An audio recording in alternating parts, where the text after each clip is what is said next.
आजमगढ़ को भले ही आतंक का गढ़ बताकर राजनीति की जाती हो, लेकिन यहाँ ऐसे भी लोग हैं जिनका मंदिर, मस्जिद और गुरुद्वारा एक दूसरे के नजदीक है। ऐसी ही एक जगह का जायजा लिया हमारे सहयोगी भूपेंद्र चौबे ने। आजमगढ़ के बारे में अब तक आपने विभिन्न प्रकार का प्रचार सुना होगा। कुछ नेता कहते हैं ये आजमगढ़ नहीं आतंकगढ़ है। कुछ नेता कहते हैं कि आजमगढ़ में तो दरअसल शिक्षा के लिए अनेकों संस्थाएं हैं, लेकिन वो संस्थाएं अब ध्वस्त हो चुकी हैं।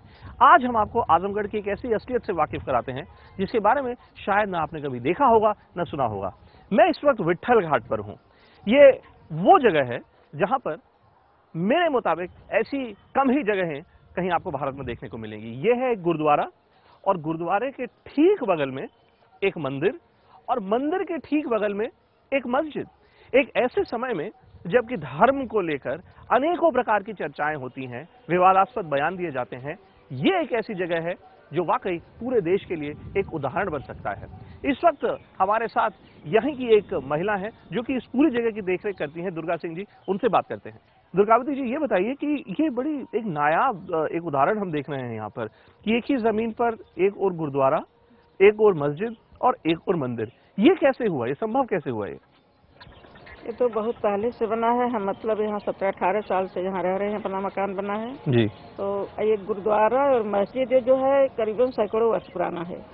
बहुत पुराना है। मतलब ये ऐसा नहीं कि यहाँ पर जो लोग रहने आए उन्होंने अपने लिए बना लिया। उन्होंने नहीं, बहुत पुराना है। पहले थोड़ा सा कम पूजा पाठ होता था, लेकिन इधर जैसे लोग मतलब जागरूक हुए हैं तो 17-18 साल से हम रह रहे हैं। धीरे धीरे प्रोग्रेस होता जा रहा है। यहाँ दुर्गा प्रसाद यादव भी आए थे, कुछ अपना ही बनवाए, और ये चेयरमैन आए, वो भी अपना ये इंटरलॉकिंग में करवा। तो यहाँ पर ये बताइए कि जब कोई मुसलमान, मान लीजिए यहाँ पर जब नमाज अदा करने आता है, या कोई हिंदू को यहाँ पर अपनी पूजा अर्चना करने आता है, गुरुद्वारे में जब लोग अपना काम करने आते हैं, तो क्या लोगों को उसमें किसी को कोई तकलीफ नहीं होती? किसी प्रकार की दिक्कत नहीं होती है। सभी लोग एक दूसरे का सम्मान करते हैं और बढ़ चढ़ कर भाग लेते हैं। एक ही समय पर मतलब पूजा भी होती है, नमाज भी होती है। पूजा नमाज लोग अपना करते हैं, यहाँ गुरुद्वारा में करते हैं, वहाँ शिवालय में हम करते हैं, वहाँ मस्जिद में है। और यहाँ पर कभी कोई सरकार ने, जैसे हम लोग देखते हैं कि आजमगढ़ के बारे में तो जिस प्रकार के देखिए जो बयान जो दिए जा रहे हैं, कभी अमित शाह जी ने कल बोला कि यहाँ से तो सिर्फ आतंकवादी पैदा हो रहे हैं। खैर आजमगढ़ में तो ऐसा कभी सुनने को नहीं मिला। यहाँ का न कोई यहाँ दिक्कत है कि कोई आतंकवादी यहाँ कोई बम विस्फोट किया होगा,